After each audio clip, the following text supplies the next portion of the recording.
warahmatullahi wabarakatuh. Waalaikumsalam warahmatullahi wabarakatuh. Gimana kabarnya?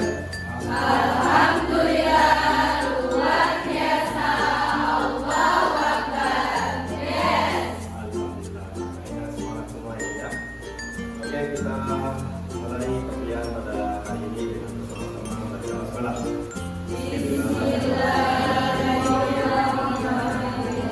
Sekarang kita akan belajar tentang tasawuf Nusantara. Karena ini baru permulaan, maka perlu kita bahas pengantar dari bagaimana maksudnya tasawuf. Di sini saya sudah menyediakan materi dalam slide yang sudah ditampilkan di proyektor. Bisa diperhatikan ke layar. Pertama, slide pertama. Nah, kita review masalah istilah tasawuf dulu. Untuk merefresh ingatan kita, mungkin kita sudah pernah tahu, sudah pernah dengar apa yang dimaksud dengan tasawuf itu. Pertama, istilah tasawuf ini dapat bermakna ilmu tentang kesufian, gampangnya seperti itu. Kemudian menurut Al-Jurairi, tasawuf adalah masuk ke dalam segala akal budi yang mulia dan keluar dari budi pekerti yang rendah. Kemudian menurut Al-Qurtubi, tasawuf adalah mengambil hakikat dan tidak berharap terhadap apa yang ada di tangan makhluk. Jadi lebih berorientasi pada hakikat. Yang paling populer mungkin apa yang disampaikan oleh Imam Junaidi Al-Baghdadi, tasawuf adalah upaya membersihkan hati dari hal-hal yang mengganggu perasaan makhluk, berjuang menanggalkan pengaruh budi yang asal atau insting kita, memadamkan sifat-sifat kelemahan kita sebagai manusia, kemudian menjauhi segala seruan hawa nafsu dan mendekati sifat-sifat kesucian rohani, bergantung pada ilmu hakikat, menabur nasihat kepada semua orang dan memegang teguh janji dengan Allah dalam hal hakikat dan mengikuti contoh atau sunnah Rasulullah dalam hal itu. Jadi jelas ya. Jadi tasawuf ini adalah upaya-upaya dalam rangka mendekatkan diri kepada Allah melalui akhlak yang karimah, yang baik. Akhlak yang baik itu adalah menjauhi hawa nafsu dan mengikuti contoh Rasulullah SAW. Oke, kita lanjut dulu ke slide berikutnya. Naik ke lebih pemanasan. Ini biar gampang kita ilustrasikan seperti ini. Jadi pertama jelas dimulai daripada zaman Nabi Muhammad SAW dan para sahabat, yaitu pada abad ke-1 hingga abad ke-2 Hijriah.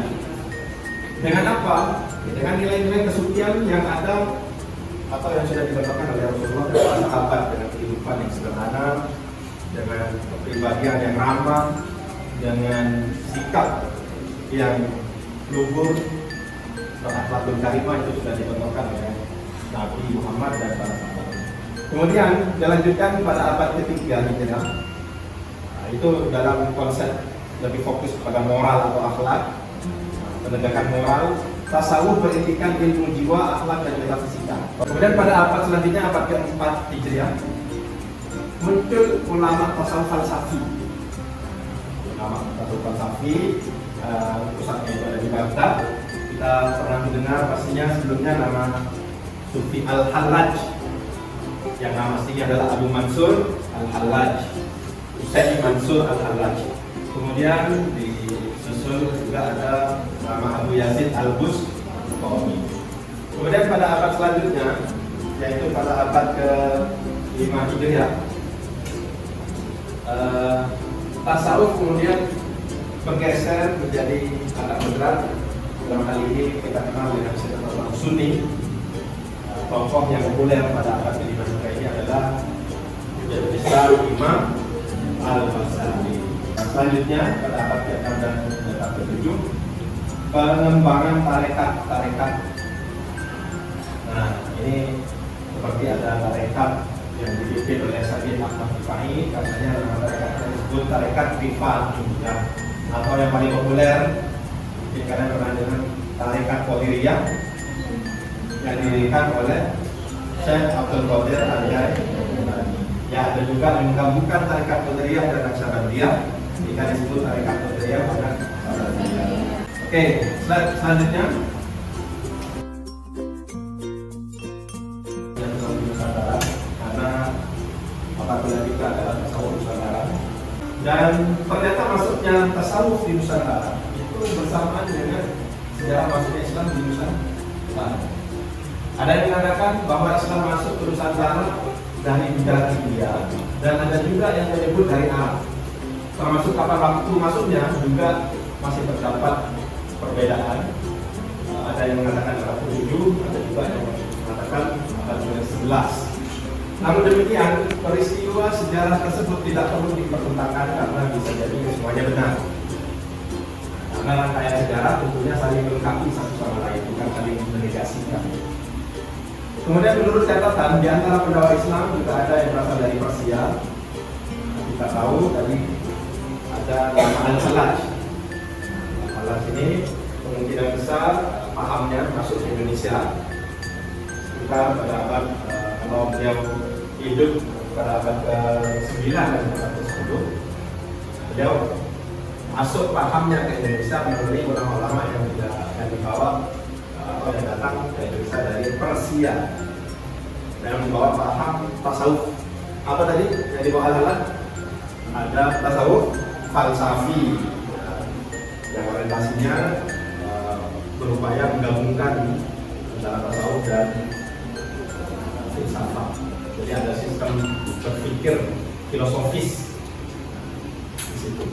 Kemudian paham-paham sufi dan tasawuf tersebar luas dan mendapat perhatian umum saat itu, merupakan bagian dari yang tidak terpisahkan dari materi dakwah yang disampaikan para pendakwah di Nusantara. Paham sufi yang menekankan aspek spiritual atau kebatinan cocok dengan karakteristik masyarakat Nusantara. Oke, lanjut.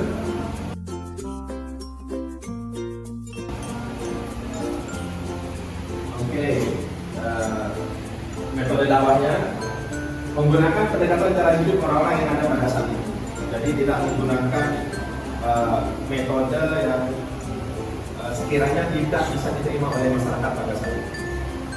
Jadi menyesuaikan dengan kultur atau budaya yang ada di Nusantara sehingga mudah tersiar atau tersebar ajaran Islam ini dengan masif dan sangat baik. Kemudian lanjut. Oke, kita masuk ke ajaran dan tokoh tasawufnya di Nusantara. Tentu yang paling populer adalah Wali Songo ya, pada abad ke-15. Wali Songo di abad ke-15 itu ada Wali Songo, kemudian ada Syekh Jenar, sama dengan Wali Songo.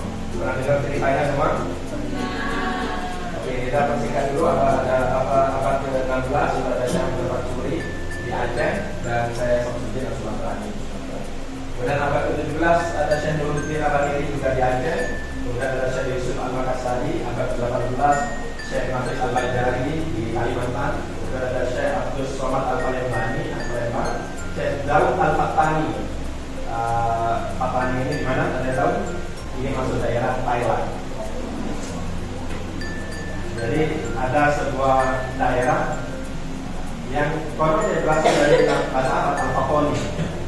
Al-Fatani. Oke, di bawahnya ada Syekh Ismail Al-Nakawawi, Yunnan.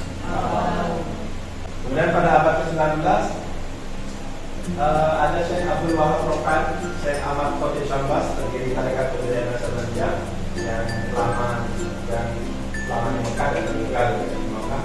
Kemudian Syekh Abdul Karim Banten, ini muridnya Syekh Ahmad Khotir Syambas dari Banten. Kemudian pada abad ke-20 ada Syekh Muslim Abdul Rahman. Kemudian ada Kiai Romli Pamung dan Kiai Ahmad dari Bapak Tegara. Lanjut, selanjutnya tentang Wali Songo.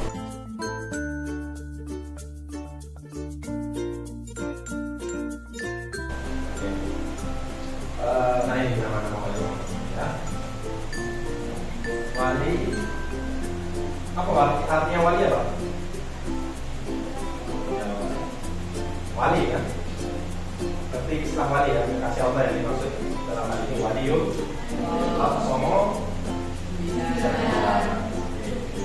Jadi ada 9 wali yang populer pada saat itu. Yang pertama kita tahu ada Syekh Maulana Malik Ibrahim atau Syekh Masidi. Kemudian, nah itu sesepuh wali songo dari Gujarat dan berdakwah di Indonesia. Kemudian ada Raden Rahmat atau yang kita kenal dengan Sunan Ampel. Ini pencetus kerajaan Demak dari Kamboja yang berdakwah di Jawa Timur. Kemudian ada Raden Makdum Ibrahim atau Sunan yang pencipta lagu Lombok anak Sunan Ampel yang berdakwah di pesisir Jawa Timur. Di mana di Jawa Timur ini? Sunan mana? Kalau ada ziarah kemana? Tuban. Raden Paku selanjutnya atau Sunan Giri, pemerintah kerajaan Kediri. Nah ini kalian sedang ada di Kediri ya. Jadi harus tahu pernah dipimpin oleh seorang Sunan, yaitu Raden Paku yang menjadi murid dari Sunan. Kemudian ada Syekh Syarif Hidayatullah atau yang dikenal dengan Sunan Gunung Jati. Kemudian dia memimpin Kesultanan Jawa. Kemudian ada Syekh Ja'far Shadiq atau Sunan Kudus. Kemudian ada Raden Umar Samin atau Sunan Muria. Kemudian dilanjutkan Sunan Derajat atau nawasinya Raden. Kemudian yang terakhir Raden Sakit atau Raden Sakit yang kita kenal sebagai Sunan Kalijogo, budayawan dan seniman atau dakwah di daerah Demak. Yang Sunan Kalijogo ini yang terakhir yang populer dengan kidung atau lagu tembang Jawanya yang kita perlu dengan salawat, apa namanya? Paham? Sudah pernah dengar lagu Renire ya sebelumnya? Kalau dinyanyikan bisa ya? Coba kita nyanyikan dulu ya. 1, 2, 3.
Alhamdulillah.